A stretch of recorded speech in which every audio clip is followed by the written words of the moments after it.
Welcome back to my channel. இப்போ நிறைய student நிறைய பேரண்ட்ஸ் வந்து சார் கவுன்சிலிங் ப்ராசஸ்னா என்ன சார், எங்களுக்கு நிறைய யூடியூபர்ஸ் நிறைய சொல்றாங்க, எங்களுக்கு வந்து கவுன்சிலிங் ப்ராசஸ்னா என்னன்னே தெரியல.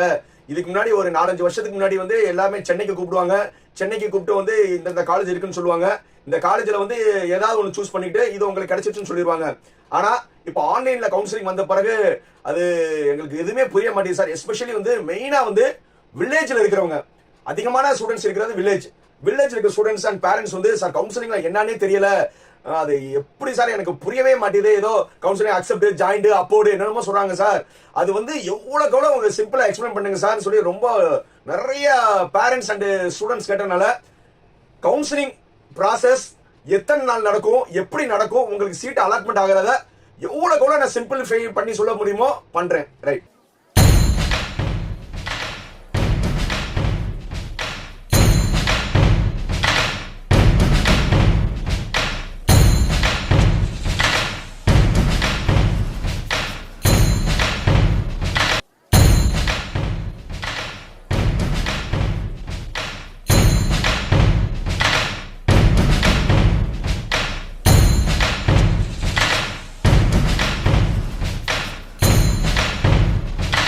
முதல்ல வந்து கவுன்சிலிங் எல்லா சர்டிபிகேட் வெரிஃபிகேஷன் பண்ண பிறகு அவங்க வந்து ஒவ்வொரு மார்க்குக்கு ஏற்ற மாதிரி, ஒரு எக்ஸாம்பிள் வந்து 200 மார்க்ல இருந்து ஆரம்பிப்பாங்க, 200ல இருந்து 175ன்னு நம்ம ஒரு எக்ஸாம்பிள் எடுத்துக்கிறோம், அது முதல் ரவுண்ட்ல வருவாங்க. அடுத்து 175ல இருந்து ஒரு 140 வரை 2வது ரவுண்ட்ல வருவாங்க, 140க்கு கீழே இருக்கிறவங்க 3வது ரவுண்ட் வருவாங்க. இப்படிதான் வந்து போன வருஷம் வந்து 3 ரவுண்ட் நடந்தது. இப்போ வந்து என்னது, இப்போ வந்து நம்ம முதல் ரவுண்டை பத்தி பேசுவோம். முதல் ரவுண்டுக்கு மொத்தம் எத்தனை மார்க், 200ல இருந்து 175ன்னு நம்ம வச்சுக்கிறோம். ஏன்னா ஒரு கால்குலேஷனுக்கு ஈஸியா இருக்கிறதுக்காக 200ல இருந்து 175 கட் ஆஃப் இருக்கிற பசங்க எல்லாருமே வந்து நீங்க வந்து சாய்ஸ் ஃபில்லிங் பண்ணுங்கன்னு சொல்லுவாங்க. நல்லா தெரிஞ்சுக்கோங்க. அவங்க டேட் லிஸ்ட் பண்ணுவாங்க. நான் வந்து டேட் வந்து டே 1, டே 2, டே 3ன்னு சொல்றேன். அதுலயே உங்களுக்கு ரொம்ப சிம்பிளா புரிஞ்சிடும். முதல்ல ரிலீஸ் ஆனவனே டே 1 முதல் நாள் காலையில 10 மணில இருந்து நீங்க சாய்ஸ் ஃபில்லிங் போட்டுக்கலாம். சாய்ஸ் ஃபில்லிங் என்னன்னா உங்களுக்கு பிடிச்ச எத்தனை காலேஜ் எத்தனை குரூப் வேணுமோ நீங்க போட்டுக்கலாம். முதல்ல வந்து ஒரு காலேஜ்ல ஒரு குரூப், இப்போ உங்களுக்கு ஒரு முதல் காலேஜ்ல கம்ப்யூட்டர் சயின்ஸ் போறீங்க, ரெண்டாவது சாய்ஸ்ல வந்து அதே காலேஜ்ல ஐடி போறீங்க, மூணாவது சாய்ஸா வந்து ரெண்டாவது காலேஜ்ல கம்ப்யூட்டர் சயின்ஸ், நாலாவது சாய்ஸா ரெண்டாவது காலேஜ்ல வந்து ஐடி, அப்புறம் வந்து நீங்க என்ன செய்றீங்கன்னா 5வது சாய்ஸா வந்து முதல் காலேஜ்ல போட்டதுல வந்து எலக்ட்ரிக்கல் போடுறீங்க. இப்படியே வந்து நீங்க என்னது எவ்வளவு வேணுமோ சாய்ஸ் போடலாம், n நம்பர் ஆஃப் சாய்ஸ் போடலாம். அப்படியே போட்டுட்டு இருக்கும்போது முதல்ல நீங்க சாய்ஸ் போடுறது எல்லாமே வந்து எனக்கு கிடைக்கவே கிடைக்காது, ஆனா கிடைச்சா ரொம்ப சந்தோஷம், கண்டிப்பா வந்து எனக்கு இந்த காலேஜ் கிடைக்காது, பட் கிடைச்சா வந்து இதோட எனக்கு சந்தோஷம் எதுவுமே இல்லை, அந்த மாதிரி காலேஜ் தான் முதல்ல போடணும். அதுக்கப்புறம் வந்து இந்த காலேஜ் கிடைச்சா சந்தோஷம் அப்படி இருக்கிறது அடுத்ததாக போடணும். போக போக போக வந்து எனக்கு வந்து இந்த காலேஜ்ல கிடைச்சா சந்தோஷம் சந்தோஷம் சொல்லி எவ்வளவு வேணுமோ நீங்க சாய்ஸ் போடலாம். இந்த சாய்ஸ் போடுறதுல ரொம்ப முக்கியமானது, நீங்க 1, 2, 3, 4, 5, 6 எத்தனை சாய்ஸ் வேணாலும் போடலாம். நீங்க முதல் காலேஜ் கிடைக்கலன்னா எனக்கு 2வது காலேஜ் நான் மனம் உயர்ந்து ஏத்துக்கிறேன், 2வது கிடைக்கலன்னா 3வது வந்து நான் ஏத்துக்கிறேன், 3 கிடைக்கலன்னா 4 ஏத்துக்கிறேன், 5 கிடைக்கலன்னா 6 ஏத்துக்கிறேன்னு, அப்படிதான் வந்து காலேஜ் குரூப் அப்படிதான் நீங்க போடணும். ஊடால வந்து நான் ஒரு 11வது காலேஜ் வந்து சும்மா ஒன்று போட்டு பார்ப்போமே சொல்லி வந்து நீங்க போட்ட பிறகு கம்ப்யூட்டர் தேடும் போது வந்து உங்களுக்கு 11 கிடைச்சிச்சுன்னா நீங்க 11வது காலேஜ் குரூப் தான் போய் ஆகணும். ஸோ அதனால வந்து நீங்க சாய்ஸ் போடும்போது எவ்வளோக்கு எவ்வளோ வந்து ரொம்ப யோசிச்சு ஒண்ணுக்கு, ஏன்னா அதுக்கு 3 நாள் டைம் தராங்க. நீங்க சாய்ஸ் ஃபில்லிங் போடுறதுக்கே வந்து 3 நாள் டைம் தராங்க. ரொம்ப யோசிச்சு பண்ணுங்க. ரைட். இப்போ நம்ம கவுன்சிலிங் ப்ராசஸ் பத்தி சொல்லிடுவோம். டே 1 10 மணில இருந்து நீங்க சாய்ஸ் பண்ணலாம், 2வது நாள் ஃபுல்லா பண்ணலாம், 3வது நாள் சாயங்காலம் 5 மணி வரை. நல்லா நோட் பண்ணிக்கோங்க.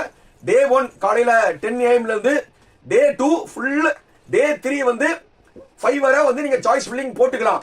போட்டுட்டு நீங்க வந்து போட்டுட்டு அப்படியே வெளியில வந்துருங்க. அப்புறம் கொஞ்ச நேரம் கழிச்சு அந்த முன்னாடி பின்னாடி நான் 22வது போட்ட சாய்ஸா வந்து நீங்க 5வது மாத்தணும்னா 22ல வச்சு அப்படியே அப்போர்ட் பண்ணா அது வந்து 5ல போய் நின்றோம்.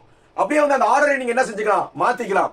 எல்லாம் முடிச்சுட்டு கடைசியில வந்து நீங்க லாக் பண்ணிட்டீங்கன்னா அதுக்கப்புறம் மாத்த முடியாது. என்னுடைய அட்வைஸ் நல்லா நோட் பண்ணிக்கோங்க, இன்னைக்கு நான் சொல்ல நோட் பண்ணிக்கோங்க. அந்த லாக் போட்ட உடனே எங்களுக்கு கிடைக்கும் நினைக்காதீங்க. 3வது நாள் சாயங்காலம் 5 மணி வரை நீங்க லாக் போடலாம். 5 மணி வரை நீங்க லாக் போடலன்னா கடைசியா நீங்க என்ன செட் பண்ணீங்களோ அதே வந்து என்ன ஆயிரும், எடுத்துக்கிறோம். அதனால நீங்க என்ன செய்யணும்னா தயவு செய்து லாக் போடாதீங்க. நீங்க லாக் போட்டீங்கன்னா அப்புறம் தெரிய ஒரு முதல் நாளே வந்து நீங்க லாக்க போட்ட பிறகு 2வது நாள் ஐயோ நான் வந்து 23வது வச்ச காலேஜ் இது எனக்கு வேணா, நான் வேற காலேஜ் வைக்கணும்னு நினைச்சா நீங்க மாத்த முடியாது, டிஎம்சி சென்டர் தான் போகணும். அதனால நீங்க லாக்கே போடாதீங்க. 3வது நாள் 5 மணிக்கு ஆட்டோமேட்டிக்கா லாக் ஆகிரும். கிளியர். எத்தனை காலேஜ் போகலாம், எத்தனை குரூப் ஒன்று போகலாம், உங்களுக்கு விருப்பப்பட்டதை பிடிச்சதுல இருந்து போட்டே வாங்க. ரைட். 3 நாள் முடிஞ்சிருச்சா?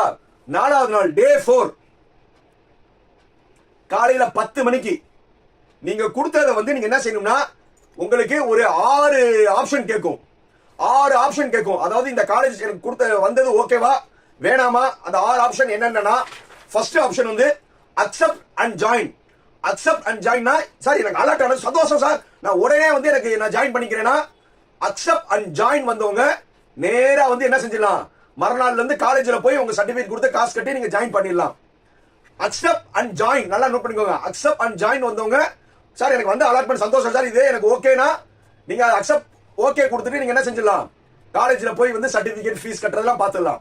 2வது ஆப்ஷன் இருக்கும் அக்செப்ட் அண்ட் அப்வர்ட்.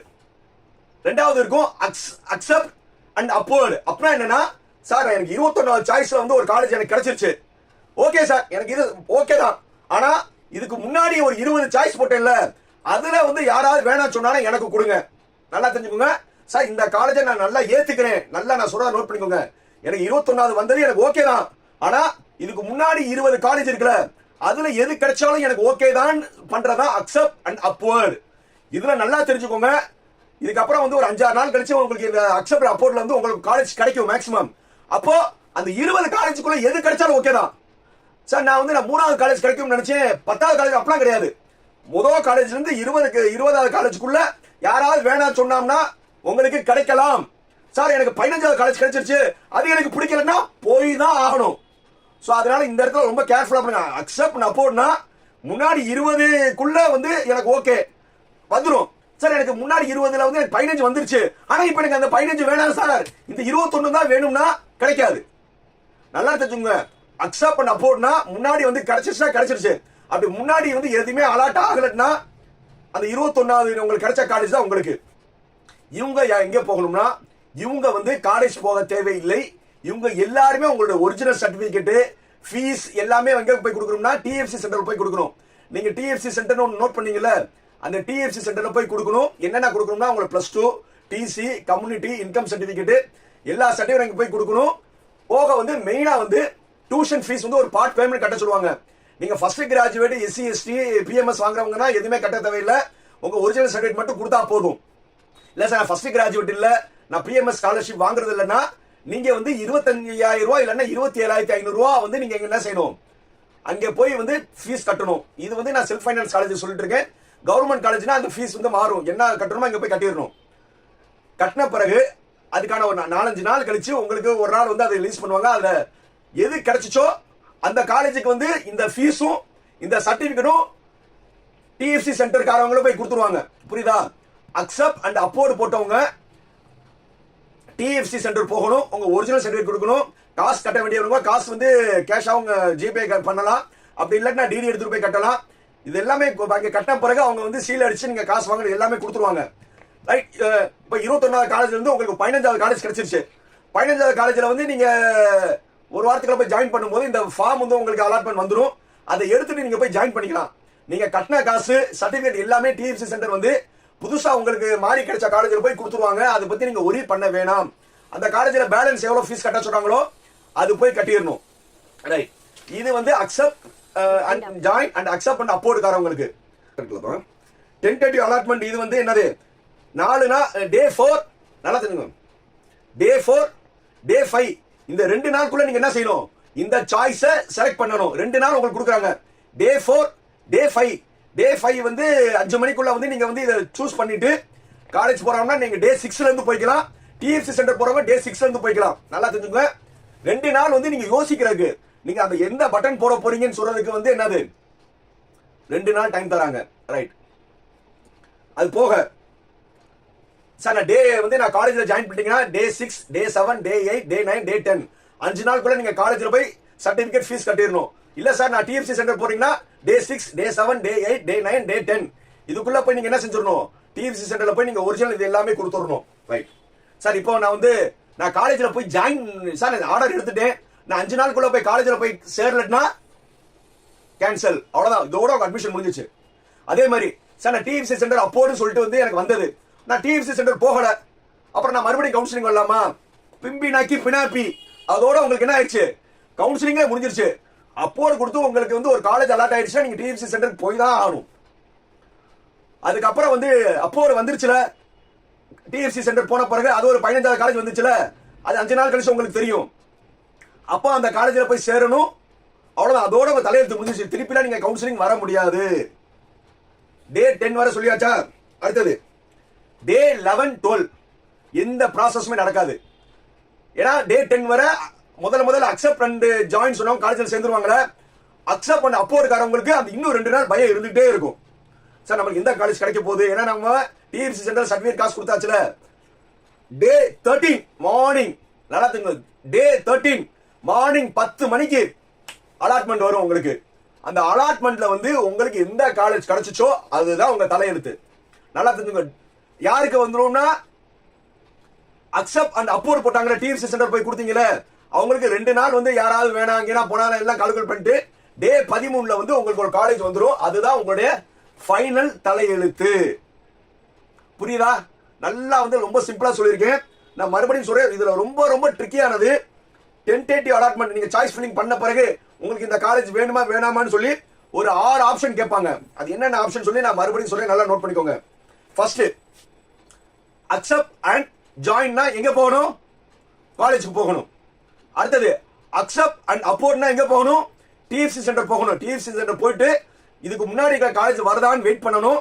அது வந்துச்சுன்னா அந்த காலேஜ் போகணும், வரலன்னா அக்செப்ட் பண்ண காலேஜுக்கே போகணும். இந்த 2 தான் ரொம்ப முக்கியமானது. இந்த 2க்குள்ளதான் மேக்ஸிமம் எல்லாருமே சாய்ஸ் சூஸ் பண்ணணும். ஆனா வந்து நீங்க பண்ணும்போது ஒரு 6-7 ஆப்ஷன் கேட்கும். ஆனா பெட்டர் சாய்ஸ் வந்து இந்த 2 ஆப்ஷன் தான். Right sir. 3வது என்ன ஆப்ஷன் கேட்கும்னா, டிக்ளைன் அப்போர்ட். சார் இப்போ எனக்கு கொடுத்த காலேஜ் வந்து எனக்கு வேணாம் சார். இப்போ வந்து நான் சாய்ஸ்ல வந்து எனக்கு ஒரு காலேஜ் வந்துருச்சு, எனக்கு பிடிக்கவே இல்லை இந்த காலேஜ், ஆனா நான் ஏதோ போட்டேன், எனக்கு இந்த காலேஜ் வேணாம். ஆனா எனக்கு முன்னாடி வந்து அந்த 21வது வந்து எனக்கு முன்னாடி 20 காலேஜுக்குள்ள வந்து ஒண்ணு கொடுங்க அப்படின்னா என்னது, அப்படியே நீங்க டிக் பண்ணிக்கலாம். நீங்க காலேஜுக்கு போக வேணாம், டிஎஃப்சி சென்டர் போக வேணாம், ஒரு வாரம் வெயிட் பண்ணணும். அந்த டே 11, 12 சொன்னேன்ல, அது வரை நீங்க வெயிட் பண்ணணும். அப்போ வந்து யார் என்ன கொடுத்துருக்கீங்க? Decline and upward. டிக்ளைன் என்னது? எனக்கு வேணாம், இந்த அலாட்மெண்ட் வேணாம், மேல கொடுத்தா ஓகே. புரியுதா? அடுத்தது 4வது decline and move to next round. நல்லதுங்க சார், எனக்கு இந்த காலேஜ் பிடிக்கல, நான் ஏதோ எங்க அம்மா சொன்னாங்க, அவன் சொன்னா, என் ஃப்ரெண்டு சொன்னான்னு போட்டேன், எனக்கு இந்த காலேஜ் பிடிக்கல, டிக்ளைன், எனக்கு வேணாம். Move to next round. நான் அடுத்த ரவுண்ட்ல போய் ஏதாவது சீட் எடுத்துக்கிறேன். என்னது? இது வேணாம், நான் நெக்ஸ்ட் ரவுண்ட்ல போய் நான் எடுத்துக்கிறேன்னா இதோட ஒரு முட்டாள்தனம் கிடையவே கிடையாது. ஏன்பா, இது நீ ஃபர்ஸ்ட் ரவுண்ட் பையன், 200ல இருந்து 175 உனக்கு அவ்வளவு காலேஜ், நல்ல காலேஜ் வந்திருக்கும். இதெல்லாம் விட்டுட்டு வேணாமா, அடுத்த ரவுண்ட்ல போய் 175, 140 பையன் இருப்பாங்களே, அதுல போய் நான் இருக்கா காலேஜ் எடுத்துக்கேன்னா இதோட ஒரு முட்டாள்தனம் கிடையவே கிடையாது. அடுத்தது 5வது டிக்ளைன் அண்ட் குவிட். சார் இந்த காலேஜ் எனக்கு பிடிக்கல, எனக்கு கவுன்சிலிங்கே வேணா, நான் போறேன். என்னது? நான் கவுன்சிலிங் விட்டே போறேன், எனக்கு இன்ஜினியரிங் மேல வெறுப்பாய் போச்சு, நான் நினைச்ச காலேஜ் கிடைக்கல, அப்படி இல்லைன்னா நான் படிக்கல, நான் இதை விட்டே போறேன். அதான் என்னது? Decline and quit. இதை விட்டே நான் போறேன், இந்த கவுன்சிலிங் விட்டே போறேன். இதுவும் ஒரு முட்டாள்தனம். புரியுதா? நீ அக்செப்ட் பண்ணிட்டு அந்த காலேஜ் போகாம இரு, இல்ல அக்செப்ட் அண்ட் அப்போர்ட் போயிட்டு அதுல ஏதாவது காலேஜ் வந்தா அந்த காலேஜ் போய் ஜாயின் பண்ண மாதிரி, அது உன்னுடைய முடிவு. ஆனா இப்பவே முடிவு டிக்ளைன், எனக்கு இது வேணாம், பா கவுன்சிலிங் விட்டு போறேன்னா இதோட முட்டாள் முட்டாள் முட்டாள் முட்டாள் முட்டாள் ஸ்கொயர், முட்டாள் கியூப், முட்டாள், அதுக்கு மேல வந்து எதுவுமே கிடையாது. அடுத்தது கடைசியா abort or move to next round. இது ஒரு பெட்டர் சாய்ஸ். ஒரு பெட்டர் சாய்ஸ் சொல்ல மாட்டேன், இதுவும் இதுதான். சார் முன்னாடி எனக்கு இந்த இது வேணாம், எனக்கு இது வந்தது வேணாம், இப்போ எனக்கு அலாட் பண்ணது வேணாம், முன்னாடி இருக்கிறது வந்தா ஓகே. என்னது? முன்னாடி இருக்கு, அதான் 21வது இருக்கீங்க, 20 காலேஜ்குள்ள வந்தா ஓகே. அப்படி இல்லையா சார், அடுத்த ரவுண்ட் போய்க்கிறேன் சார். ஏன்னா அடுத்த ரவுண்ட்ல நல்லா தெரிஞ்சுக்கோங்க, உங்க கட் ஆஃப் எல்லாம் முடிஞ்ச பிறகு அடுத்த கட் ஆஃப் ஃபைனலோட தான் போட்டி போடுவீங்க. அப்போ இங்க சீட்டெல்லாம் காலியான பிறகு அதுல போய் எடுக்கணும். இதுவும் நாட் அட்வைசபிள். இருக்கிற பெஸ்ட் அட்வைசபிள் என்னன்னா அக்செப்ட் அண்ட் ஜாயின் மேக்ஸ். ஏன்னா அதனாலதான் நான் படிச்சு சொல்றேன், நீங்க சாய்ஸ் போடும்போது 1 பிடிக்கலன்னா 2 பிடிக்கும், 2 பிடிக்கலன்னா 3 பிடிக்கும், 4 பிடிக்கும், டேஷ் டேஷ் 41 இல்ல 501 கூட உங்களுக்கு வரலாம். இந்த 501மே இது இல்லட்னா எனக்கு ஓகே, இது இல்லட்னா ஓகே, அப்படிதான் சாய்ஸ் போடணும். இதுதான் பெட்டர் சாய்ஸ். ரெண்டாவது கூட வந்து ஓரளவு என்னது 75% நல்ல சாய்ஸ். என்னது? இது நான் ஏத்துக்கிறேன், இந்த காலேஜ் எனக்கு ஓகே தான், ஆனா இதுக்கு முன்னாடி ஒரு நான் முன்னாடி சாய்ஸ் நீங்க எவ்வளவு போட்டிருக்கோம்ல, அது வந்தா ஓகே. அதுல வந்து மேக்ஸிமம் வந்துரும். அதுல வந்துரும்னா வந்து எது வந்துரும்னு உங்களுக்கு தெரியாது. நீங்க வந்து ஒரு 51வது ஆளா இருக்கீங்க, ஒரு காலேஜ் கிடைச்சிருச்சு, அதே நல்ல காலேஜ் தான். ஆனா முன்னாடி இருக்க 50 காலேஜ்ல வந்து 2-3 காலேஜ் பிடிக்காத காலேஜ் கூட இருக்கலாம். அது வந்து உங்களுக்கு வந்துருச்சுன்னா அதுக்கு தான் போய் ஆகணும். சரி, அது எனக்கு வந்த காலேஜ் பிடிக்கல, இது போய்க்கலாமா? முடியாது, முடியவே முடியாது. வாய்ப்பில்லை ராசா, வாய்ப்பில்லை. ஸோ அதனால வந்து ஒவ்வொரு தடவையும் வந்து முடிவு எடுக்கிறது ரொம்ப யோசிச்சு எடுக்கணும். அதுக்கு தான் வந்து என்னது டைம் நிறைய தராங்க. ஸோ அதனால சாய்ஸ் ஃபில்லிங் ரொம்ப ரொம்ப ரொம்ப முக்கியம். நீங்க செல்ஃப் முடிவு பண்ணுங்க. 2 மாசம் டைம் இருக்கு. இப்பவே வந்து ஒரு பேப்பர்ல வந்து சாய்ஸ் 1 இந்த காலேஜ் இந்த குரூப், சாய்ஸ் 2 இந்த காலேஜ் இந்த குரூப், சாய்ஸ் 3 வேற காலேஜ் வேற குரூப், சாய்ஸ் 4 வேற காலேஜ் இந்த குரூப், அடுத்தது சாய்ஸ் 5 வேற காலேஜ். அப்படியே வந்து நீங்க ஒரு மினிமம் 100 போட்டுக்கோங்க. புரியுதா? டெய்லி பண்ணி அந்த ஆர்டரை வந்து நீங்க மாத்தி மாத்தி மாத்தி நீங்க என்ன செஞ்சுக்கலாம் போட்டுக்கிட்டு சாய்ஸ் ஃபில்லிங் லாக் பண்றதுக்கு முன்னாடி லாக்கே பண்ணக்கூடாதுன்னு சொல்லியிருக்கேன். சாய்ஸ் ஃபில்லிங் போடும்போது நிறைய வந்த பிறகு நீங்க என்ன செய்யணும், அந்த 2 நாள் வந்து நீங்க எல்லாமே நல்லா தரோவா செக் பண்ணும். 1 2 தடவை 1 ஓகே 2 ஓகே. இல்லாட்டா நீங்க என்ன செஞ்சீங்கன்னா அப்போடு மேல இருக்க கீழே இருக்க மேல நல்லா பண்ணிக்கலாம். சாய்ஸ் ஃபில்லிங் தான் ரொம்ப ரொம்ப முக்கியமானது. நிறைய பேரண்ட்ஸ் அண்ட் ஸ்டூடெண்ட்ஸ் வந்து எனக்கு ஃபோன் பண்ணி கேட்டது சாய்ஸ் ஃபில்லிங். அதே மாதிரி சார் நான் யாரையும் வந்து நான் கிரிட்டிசைஸ் பண்ணல, நான் யாரையும் தாக்கல. இப்போ நிறைய பேர் வந்து சார் சாய்ஸ் ஃபில்லிங் வந்து கீழே இருக்கிற வந்து நான் வாட்ஸ்அப்ல லிங்க் கொடுக்குறேன், நான் பிரீமியம் சொல்லி நான் 1-to-1 பண்றேன்னு சொல்லி நிறைய இது பண்ணலாம். அது ஜென்யூன் கேஸும் இருக்கு, ஜென்யூன் இல்லாத கேஸும் இருக்கு. ஏன்னா அவங்கள நீங்க ஃபுல்லா நம்புனீங்கன்னா ஒரு 10 காலேஜ் வந்து நல்ல காலேஜ் சொல்லுவாங்க, 11வது காலேஜ் வந்து அவங்களுக்கு கொடுக்குற காலேஜ்ல வந்து ஊடால 11வது போட்டுருவாங்க. நீங்க ஒரு 50 சாய்ஸ்ல வந்து ஆட்டோமேட்டிக்கா வந்து 11வது காலேஜ் விழுந்துருச்சுன்னா அங்கேதான் போய் ஆகணும். இதுக்கான சார்ஜ் உங்ககிட்டயும் வாங்கிடுவாங்க, அங்கேயும் வாங்கிடுவாங்க. ஸோ அதனால வந்து ரொம்ப வந்து கேர்ஃபுல்லா நீங்களே பண்ணுங்க. இல்ல ரொம்ப எஜுகேஷன் எக்ஸ்பர்ட் பண்ணுங்க. ஸோ எல்லாருமே வந்து கெட்டவங்க சொல்லல, அதே மாதிரி எல்லாரும் வந்து நல்லவங்கன்னு சொல்லல. ஸோ அதனால வந்து முடிவு எடுக்கிறது நீங்களா இருங்க, மற்றவங்கள டிபெண்ட் பண்ணாதீங்க. வேற எந்த சந்தேகம் இருந்தாலும் எப்போ இருந்தாலும் என்னை கேளுங்க. நல்ல காலேஜ் பண்ணி நல்ல குரூப் எடுக்க என்னுடைய வாழ்த்துக்கள்.